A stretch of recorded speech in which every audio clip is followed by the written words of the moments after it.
బిడ్డ పుట్టిన తర్వాత 1 to 2 వీక్స్లో ఊడిపోయే అంబిలికల్ కార్డ్ విషయంలో చిన్న అజాగ్రత్త కూడా తీవ్రమైన ఇన్ఫెక్షన్స్కి దారితీస్తుందని మీకు తెలుసా?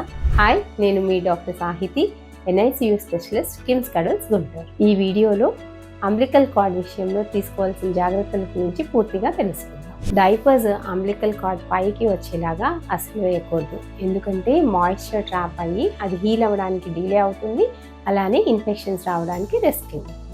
ఆయిల్ అప్లై చేయడం కానీ, పౌడర్ రాయడం కానీ, యాంటీసెప్టిక్ లోషన్ రాయడం కానీ అస్సలు చేయకూడదు. దానివల్ల న్యాచురల్ డ్రైయింగ్ ప్రాసెస్ డిలే అయ్యే అవకాశం ఉంది. అంబిలికల్ కార్డ్ దానంతట అదే ఊడిపోయేలాగా వదిలేయాలి. లాగడం కానీ, తొలగించడం కానీ చేస్తే బ్లీడింగ్ అయ్యే అవకాశం ఉంది. సాధారణంగా 7 to 14 డేస్లో అది న్యాచురల్గానే ఊడిపోతుంది. దానికల్లా మనం తీసుకోవాల్సిన జాగ్రత్త ఏంటంటే డ్రైగా, క్లీన్గా ఉంచుకోవడం. సో బేబీని బాత్ చేసేటప్పుడు ఇనీషియల్ 1 వీక్లో స్పంజ్ బాత్ చేస్తాం. బొడ్డు ప్రేగు చుట్టూ గోరువెచ్చని నీళ్ళతో సున్నితంగా క్లీన్ చేసి ప్యాడ్ డ్రై చేయాలి, రబ్ చేయకూడదు. అన్నిటికంటే ముఖ్యం, చేతులు శుభ్రం చేసుకోకుండా బేబీని టచ్ చేయకూడదు. డైపర్ చేంజ్ చేసేటప్పుడు కూడా ముందు తర్వాత చేతులు శుభ్రం చేసుకోవాలి. గాలి తగిలేలాగా ఉంచినట్లయితే అంబిలికల్ కార్డ్ ఫాస్ట్గా డ్రై అయ్యి ఊడిపోతుంది.